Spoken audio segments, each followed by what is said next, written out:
Miriam? Oh, thank you, Lord.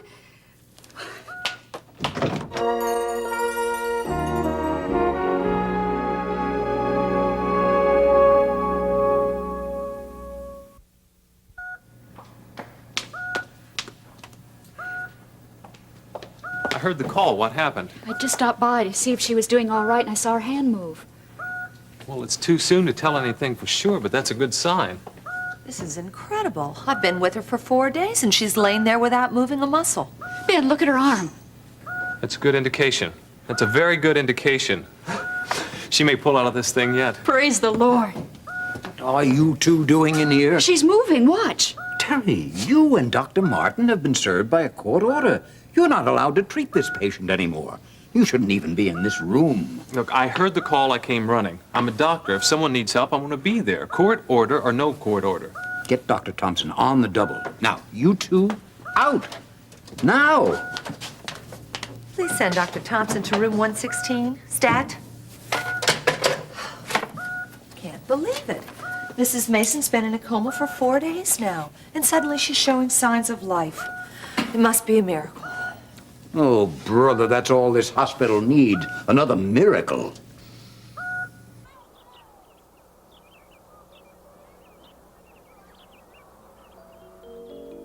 You know what you are?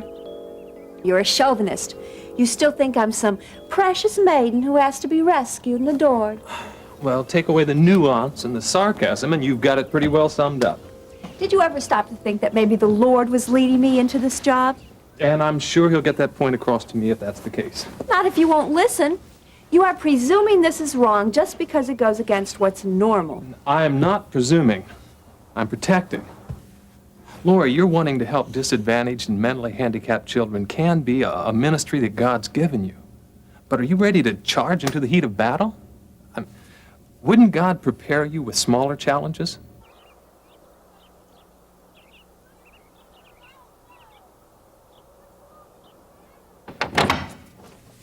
Hi, Mom. Peter, hi. All right, just had to drop off these blueprints to the hospital. Thought I'd stop by and say hello. I'm glad you did. I've got some great news. Miriam's responding. She moved her arm this morning. Oh, did she? I know it must not sound like much, but for somebody in Miriam's condition, it could be the first step to recovery. Yeah, well, that's great. Yeah, well, if she pulls out of this, it could be a miracle. Not in this hospital. Huh? You forget. There are no miracles allowed here. It's against hospital regulations. We can have unexplained recoveries, but no miracles. Oh, Lester. Mm-hmm. Who else? Yeah, some people. Well, he has a hospital to run, you know. Yeah. Hey, I'm not keeping you from anything. Oh, no. But, Peter, don't you have work to do? Well, this is work, sort of. Oh. Got a question for you. What would you do if someone you knew was about to get into something that you didn't think was such a good idea? Peter, don't you think you could be a little more specific? Well, I got a friend who's about to get into a situation that could mean big trouble. I gotta warn her before it's too late. Her? It's Vicky. And what kind of trouble is she getting into? Gil Prescott.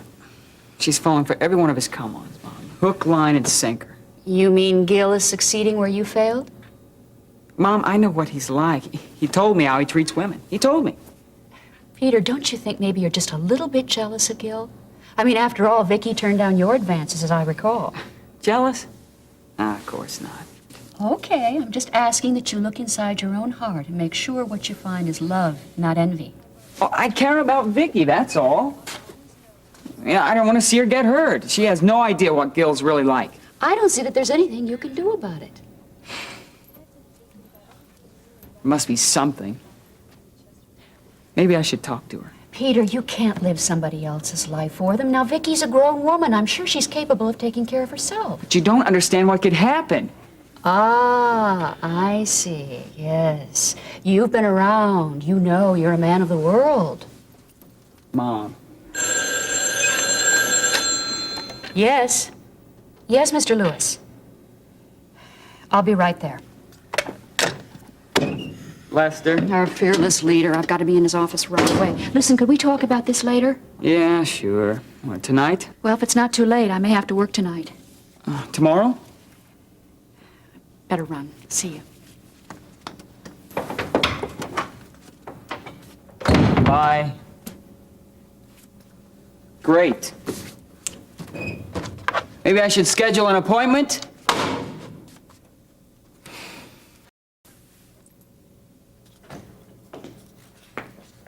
You, Charles, come on in. Have a seat. Thank you. You too. I'm sorry I wasn't able to make the meeting. Under the circumstances, I hardly could have expected you to attend, but here's the minutes if you want to look them over. Did Prescott make his report? Yeah, everything's great. They finished the first phase of construction, and we're 6 days ahead of schedule. Excellent. Excellent. Well, the weather's been a boon. Let's just hope our luck holds out. You two are disgusting. I mean, how can you talk business at a time like this? Nancy. Well, your daughter, my best friend, is in a coma. And who knows how long she may last that way, and you're talking about Hollister Mall? I am touched by your concern for Miriam's well-being, Nancy. Those people at that hospital tried to kill her. Now, what are we doing about it? Well, a malpractice suit's been filed. And Doctors Greeley and Martin and your sister have been served with a restraining order. They can no longer go anywhere near Miriam. Well, I should say not. I mean, those incompetent quacks. Who knows what they could try with her next? Why don't we get her moved out of there, Charles? I've contacted a new doctor, Dr. Thompson, who specializes in such cases. If he recommends a transfer, then I will make all the arrangements. Yeah. Yeah, he is. Hang on. It's hospital, Charles. Hello? Yes, this is he. Is she conscious?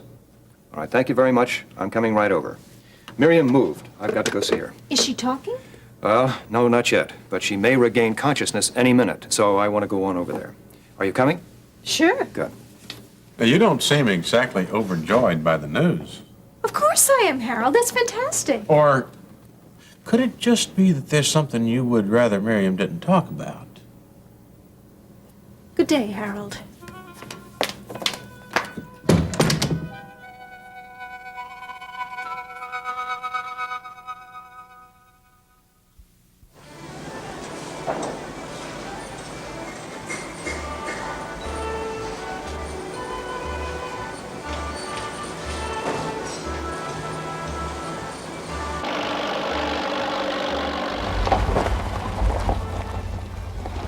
Gil, I told you, we got to get that concrete poured by tomorrow. I scheduled for the afternoon. That's the best I could do, okay? Okay, I guess we'll just have to live with it, huh? Well, you know, if you would have told me sooner. I told you as soon as I could. You knew that. Okay, okay. Tomorrow will be okay. You know, we're still ahead of schedule. We won't be if you keep this up. What's the You know problem? that? Oh, no problem at all. Oh, No problem. Oh, Gil, here's the revisions on those blueprints. I'd like you to look them over, huh? Okay. Thanks.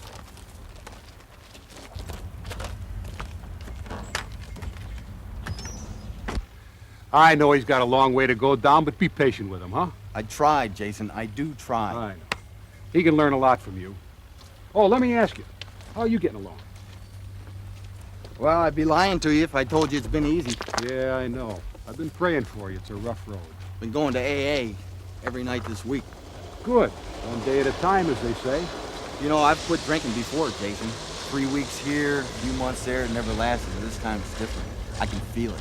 This time I'm going to make it, Jason. I know I am. That's the attitude it takes. God grant me the serenity to accept the things I cannot change, the courage to change the things I can, and the wisdom to understand the difference. Amen. Good advice for everybody.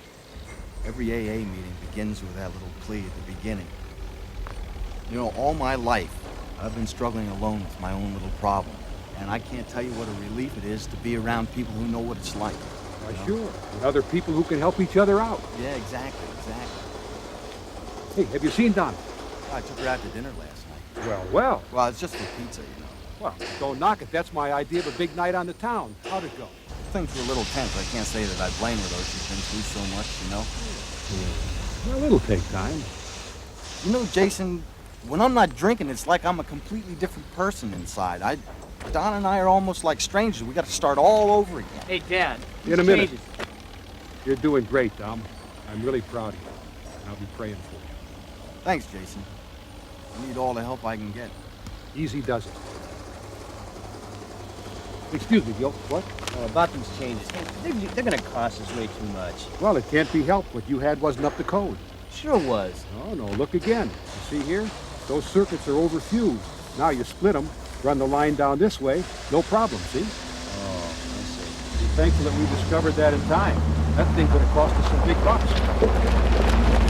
Prescott, got the revised plans for the nursing station? Oh, thanks, Peter. Yeah, how's it going, Peter?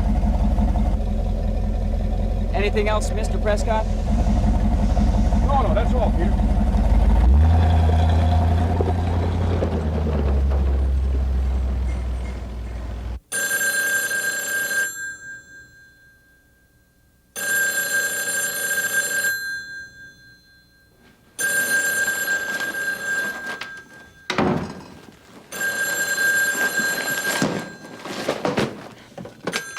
Hello?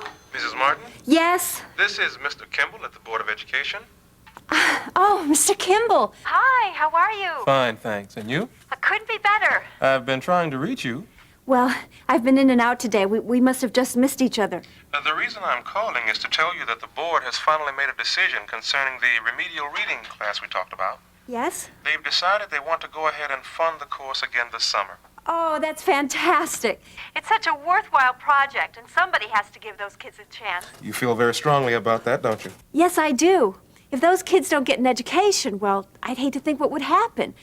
No job, no future, no hope. Did I say something funny? Oh, no. I'm laughing because the board wanted to know if you had the determination for the job.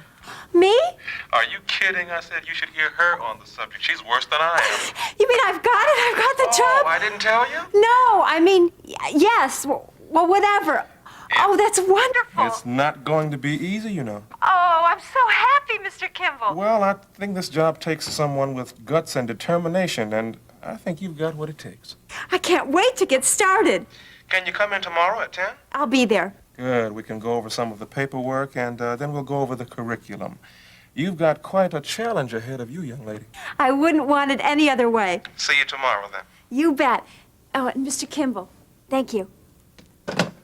Ooh, I got the job!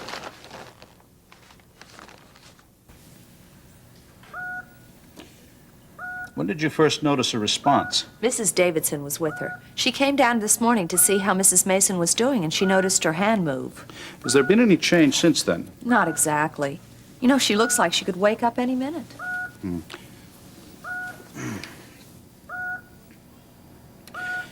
Cases like this can be deceiving. I've seen it time and time again. A patient goes through a phase of responding to stimuli and falls back into a completely comatose state. She looks so normal. Her body movement is a very positive indication. I've ordered an electroencephalogram to determine if there's been any major change in her brainwave activity. We'll know more then. Will the EEG be able to tell if there's been any brain damage? Well, it should give us a pretty good idea. But as I said, it's hard to tell. She could stay in this state for months. On the other hand, she might wake up any minute, start talking about the weather as if nothing had happened. I had a patient once who was in a coma for 3 months. She woke up one morning and wanted to know why they were so late in bringing her breakfast. After 3 months? Even by hospital standards. That's a long time to wait for powdered eggs and cold toast. Well, I certainly am glad to hear that there's hope for Mrs. Mason. Yes, there's hope. There's always hope.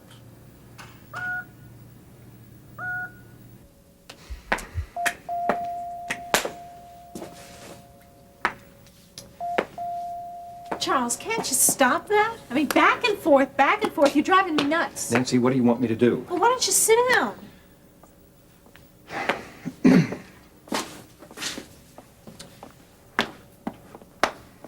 If only they'd let me see her. They won't let me see her. Well, Charles, the doctor's in there with her, and there's nothing you can do. I mean, she's not conscious. They'll tell you if she's conscious. Dr. Martin. Yes? How is she? Miriam?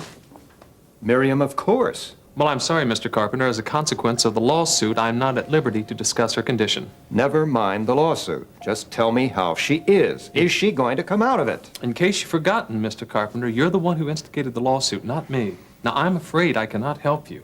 Court orders. But Dr. I'm Martin, sorry. please. You and your bright ideas.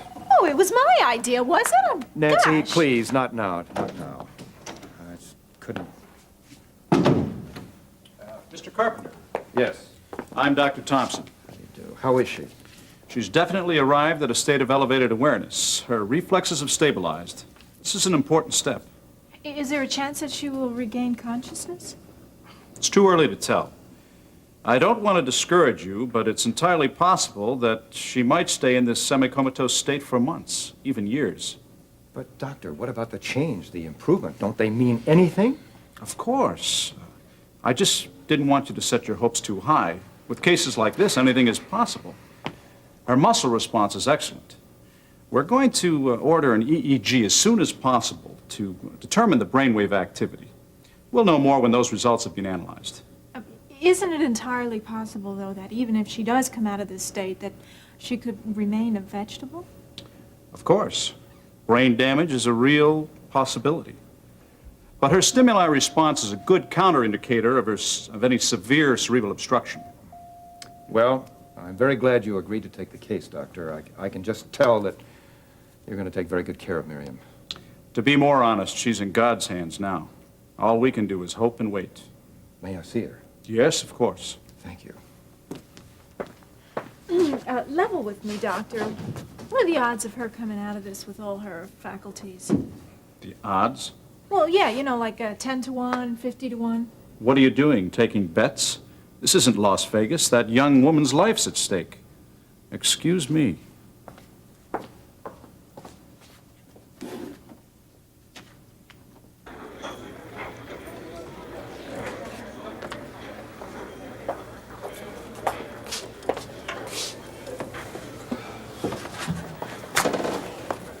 Ben, guess what? I hope it's good news. It is. I got the job. Oh, well, that's great. What job? The job. Laura, you've applied for I don't know how many jobs the past few months. Which one? The one I really wanted. The teaching job. I told you about it. The remedial reading class for problem kids. Oh, Ben, I'm so happy. I can't wait to get started. Problem kids. No, not the one in Chesterfield. Of course, the one in Chesterfield. Wait, I thought we had all this settled. I don't want you working in that part of town. So it's all right for you to work in that part of town, but not for me. Is that it? Do you know what the crime rate is in that area? Yes, I do. And I also know what the high school dropout rate is. Ben, they need teachers there. I know, honey, but... Well, I guess if you just don't stay at school after dark. Ben, it's a night class. It's for kids that can't go to a regular high school. Kids that have dropped out, flunked out, or been kicked out, remember?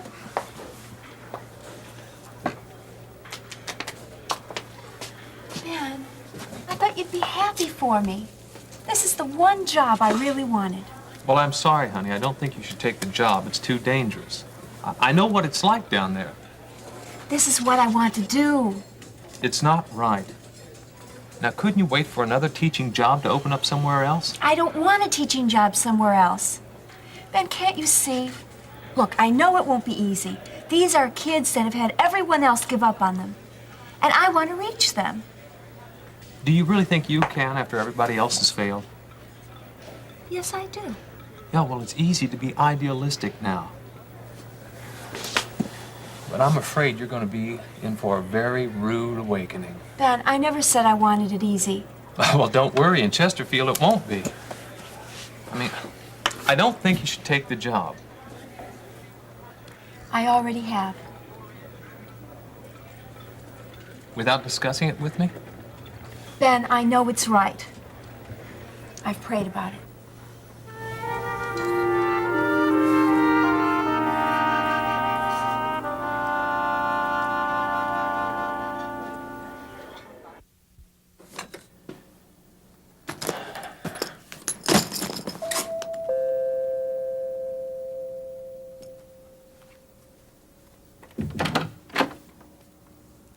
I heard what happened with Becky. Oh?